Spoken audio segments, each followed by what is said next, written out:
kasih juga doktor bersama Doris di sana.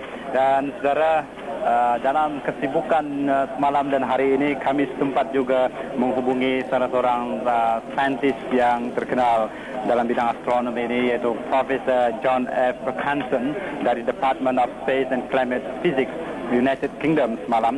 Dan Profesor John H. Purkanson berada di satu tempat di kampung Pantai Indrasen, dan tempat ini menjadi rahsia kepada Dr. John F. Purkanson, dan katanya tidak seorang pun mengetahui di mana dia berada sekarang ini sehingga pukul 1 tengah hari ini. Tetapi kru kami bernasib baik kerana beliau membenarkan berada di tempat berkenaan untuk merakam temu bual beliau dalam penjelasan beliau mengenai gerhana ini. Kita ikuti penjelasan Dr. Professor H. Purkanson. Set up on the centre line. We've tested all our equipment. We had a rehearsal when we tested all of the equipment, made sure everything was working, and my team and I are all ready to go. We're going to be observing away from most people where we can get some peace and quiet, and so that we can actually concentrate on our observations. And all being well, we'll be timing and measuring various things. We'll have people observing the wildlife. We'll have people watching for birds going home to roost as it gets dark. We'll have people monitoring the insect life as all the nighttime chorus starts up just after 12:30. That will start to get going, and then the whole eclipse will happen, and then I guarantee you we will have darkness, and then my team and I will have a great celebration.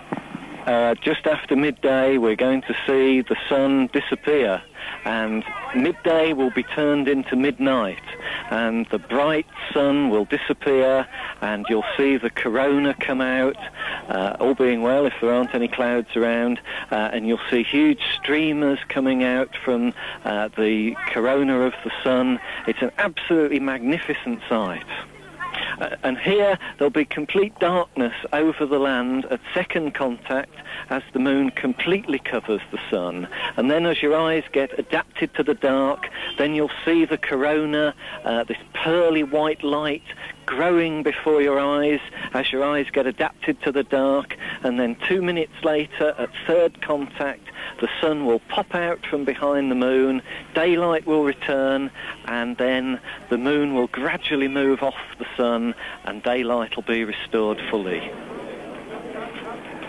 Ya, itu dia saudara, Profesor John H. Purkanson.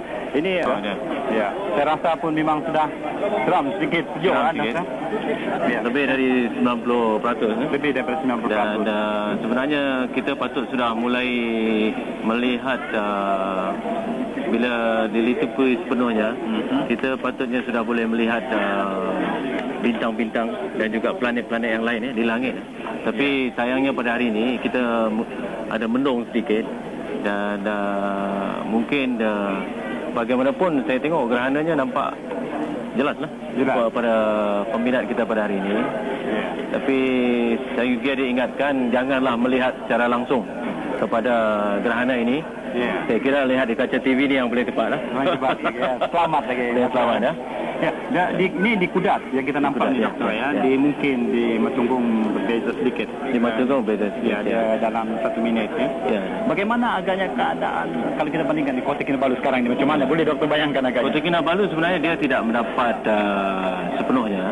Dia dapat 98%. Dan mungkin para penonton televisyen di Kuala Lumpur dia dapat sekitar 65%. 65%.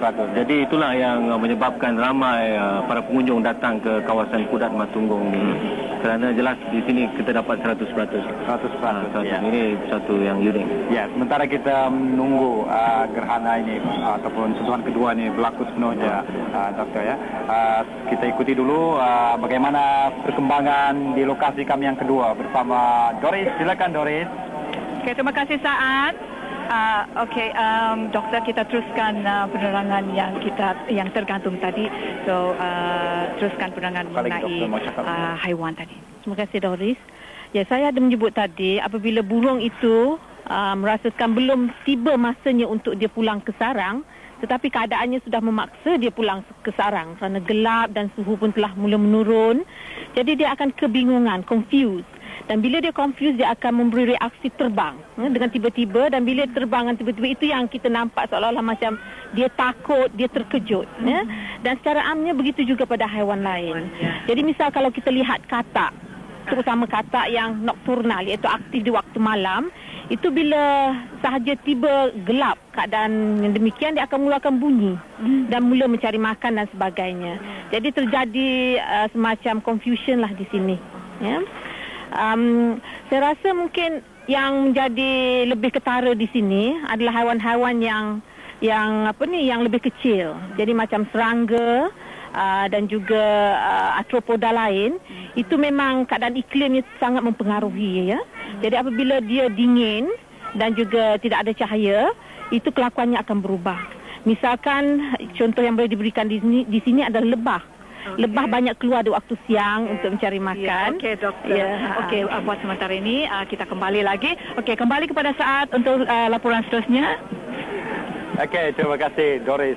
Saya nampak macam terang menderang di sana, tapi di sini perbezaannya sudah ketara, ya. Dan sebelum itu saya rasa baik kita ikuti dulu apa kata Profesor John Parkinson mengenai pengaruh gerak laku hidupan binatang ini. Jadi kita ikuti penjelasan Profesor John F. Parkinson.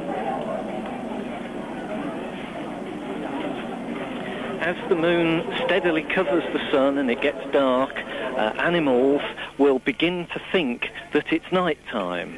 Birds that generally like to stay pretty quiet in the trees in the heat of the day will decide, oh, the light's going, it's getting cooler, it must be night time. And you'll start to see them flying round and then going back to their favourite tree to tuck their head under their wings and go to sleep. You'll hear dogs barking. Chickens will run back to their favourite roosting spot and they'll settle down for the night. And then you'll start to hear the nighttime chorus of all the insects start.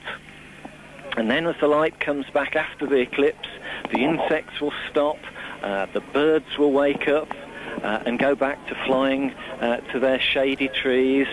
You'll hear cockerels crowing and so on. In kampungs like this, I'm sure that some of the local people will start banging gongs to frighten away whatever's eating the sun. And then after it's all over, everyday life will return and Sabah will go back to its normal way of life. Itu dia penjelasan Profesor John H. Parkinson. Dan agaknya doktor, ya, kalau kita bandingkan sekarang ini di Mentunggung lagi berbeza jauh daripada sekarang, ya. Tidak juga, tapi saya rasa dia akan mengalami yang lebih lama lah. Lebih lama, ya. Menyelesaikan konteks. Suasana sekarang tak banyak beza. Tapi sudah tukar warna. Sudah mulai tukar warna dah. Ya. Jadi walau macam mana pun doktor, kita ikuti laporan rakan tugas saya Farini Powiro di Mentunggung sekarang ini. Halo Farini. Halo Farini. Ya, Farini, begitu jauh suara Farini. Ya, bagaimana agaknya suasana di Mentunggung sekarang ini, Farini?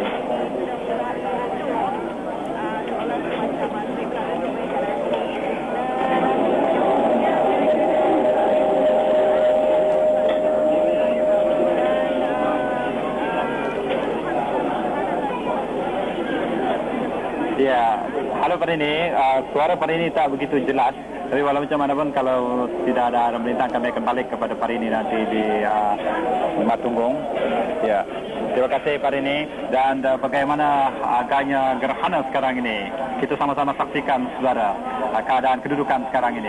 Ya, doktor, nampaknya sudah semakin tipis. Semakin tipis, dan sudah mulai seperti jalur. Dan secara perlahan-lahan kita akan mula melihat manik-manik Bailey yang ditemukan oleh seorang astronomer British. Manik-manik Bailey yang menunjukkan permukaan bulan yang tidak rata. Dan ini adalah suasana yang menakjubkan. Dan saya kira mungkin para penonton tak dapat rasa yang kita rasa di Kudat ini, saya kira. Dan berapa minit angin sudah bertiup. agaknya dalam beberapa minit saja lagi kita akan merasa kegelapan. Ini saudara penonton, kami tidak menggunakan spotlight sekarang ini, seperti yang kami lakukan beberapa minit lalu. Dan inilah keadaan sebenar di Kudat. Di ini dokter ya, di pekan Tamborong Kudat ini, di mana kami membuat liputan khas ini. Itu dia kedudukannya dokter. Tadi dokter ada menyentuh mengenai belly. Manik belly beach. Ya, mungkin merupakan permukaan bulan yang tidak rata lah. Jelas daripada sinaran matahari daripada belakang yang mulai hilang perlahan-lahan. Tapi yang lebih menarik kepada penonton ialah suasana di Kudat pada saat ini macam malam terang bulan. Macam malam terang bulan di tengah hari, terang bulan di tengah hari. Seolah-olah kita berada dalam pukul 12.30 malam. Bulan terang. Betul. Jadi suasananya memang satu pengalaman yang sungguh istimewa. Pertama kali untuk saya. Pertama kali. Begitu juga saya nih dokter. Inilah pertama kali dan kita akan mengalami keadaan sedemikian 47 tahun lagi. 47 tahun lagi. Itu generasi baru sekarang. Kecuali kita pergi tempat yang ada gerhana itulah seperti Profesor H. Parkinson. Di Rusia. Tahun 1997. Dan sekarang ini dokter dia akan hilang terus. Hilang terus. Dia dari second contact. Second contact. 12:44, 12:44 kita ada second contact. Dan kalau kita lihat jam pun sampai tepat betul. Dan suasana mulai sungguh gelap dan unik. Saudara, apa yang saudara saksikan ialah sentuhan kedua. Akan nampak habis sekarang ini gelap dan tepat 12:44 sentuhan kedua dan kami mengalami gelap seolah-olah tengah malam sekarang ini. Saudara penonton mungkin dapat mendengar keluhan penonton di sini. Kita dalam seolah-olah tengah malam sekarang ini. Sayu rasanya dokter ya. Dan mungkin dokter nak kata sesuatu mengenai ini. Dan ini kita boleh lihat terus. Kita boleh lihat dan betul-betul seperti yang dinyatakan tadi. Kamera kita cuba kita fokus ke atas sekarang ini. Bagaimana keadaan sebenar? Barangkali dapat kita berikan pandangan terus gerhana matahari sekarang ini. Itu sentuhan kedua. Dan kita nampak ufuk terang tetapi seluruh bandar Kudat ini malam. Dulu kamera kita elok kita fokus ke atas sekarang ini. Kita tengok mana 100% terus di Kudat. Inilah suasana awan pun dan alhamdulillah awan pun sangat tipis, walaupun ada tapi tipis di Kudat ini. Dan ini dia dokter. Ini dia betul. Ini dia. Kita sudah melihat sini dan yang kita tunggu ialah satu cincin. Satu cincin seperti permata berlian di hujung dia. Satu titik yang bersinar sudah mulai akan berlaku pada bila masa. Jadi di sentuhan ketiga. Sekarang ini sentuhan kedua sedang berlaku untuk darkness dan perlahan-lahan kita akan mula melihat sentuhan ketiga, iaitu bila matahari sudah mula muncul ke jadi dia akan lari kembali seperti sentuhan kedua tadi. Terbalik. Kita mengalami 1 minit lebih saja. 1 minit lebih betul. Inilah kedudukan sekarang.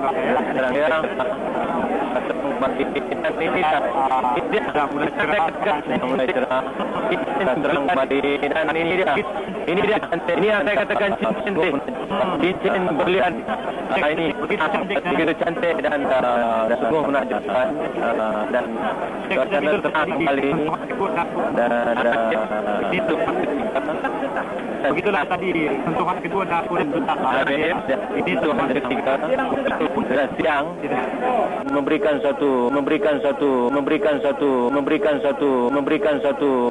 satu sinaran yang bergemelapan seperti kita ada pada berlian tadi. Dan sekarang kita kembali kepada matahari keluar, sentuhan ketiga keluar perlahan-lahan. dan corona tadi warna kuning, kekuningan tu sedang. Oh, ini yang dinamakan corona. Ya, di belakang tu tadi. Dan kalau tak silap, saya pernah bertanya Dr. Profesor John F. Cancer. Dia kata, bukan, salah seorang pengkaji dari planetarium ni, doktor. Dia kata corona ini suhunya lebih tinggi daripada matahari. Ya. Lebih tinggi ya? Betul. Ya. Dan seperti penyelidik seperti Profesor John H. Parkinson daripada Mulat Space Science Laboratory University College London ni, dia mengkaji berapa lamakah antara sentuhan kedua dengan sentuhan ketiga tadi. Dan dia mengukur saiz matahari daripada uji kaji dia tadi. Dan tentu sekali dia sangat gembira lah pada pendapat saya lah, daripada apa yang kita perhatikan tadi, nampaknya semua berjalan dengan baik. Dan kalau kita nampak doktor seolah-olah bulan sabit itu dah terbalik ya. Dah terbalik. Tadi sebelah kiri penonton, sekarang sebelah kanan ya. Ya, itu dia. Dan begitulah saudara penonton, suasana yang kami alami. Sekarang ini kami tidak menggunakan spotlight. Begitulah kegelapan yang masih ada, seolah-olah subuh ya.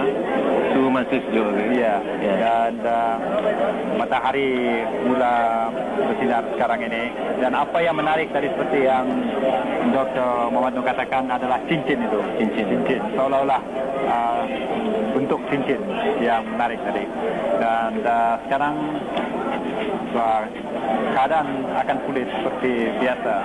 Dan agaknya suhu pun akan turut meningkat barangkali. Suhu akan turut meningkat perlahan-perlahan, dan ini sesuai dengan cuaca di tengah hari ini. Seperti penonton maklum, di Sabah ini sebenarnya kita suasananya 1 jam lebih awal dari di Semenanjung lah. Jadi waktu zuhur dah masuk sebenarnya di sini.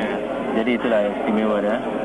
Dan kita mungkin akan tunggu ni sampai 2.23 nanti lah. 2.23 ya. Masih lagi berlarutan lah. Jadi kami ucapkan terima kasih doktor kerana sudi bersama dalam menyaksikan gerhana matahari ini. Dan ya saudara, ini dia gerhana matahari sudah beralih. Dan memanglah suasana yang menggairahkan, suasana yang mencemaskan kita berlaku tadi. Tapi alhamdulillah semuanya telah berlalu. Dan begitu juga liputan khas kami ini sampai kepada penghujungnya. Sesuatu yang unik, sesuatu yang ganjil, sesuatu yang canggih barangkali adalah semuanya takdir Allah. Dengan itu, sekian liputan khas kami, gerhana matahari di Kudat. Dan insyaAllah kita jumpa lagi dalam rancangan yang akan datang. Assalamualaikum.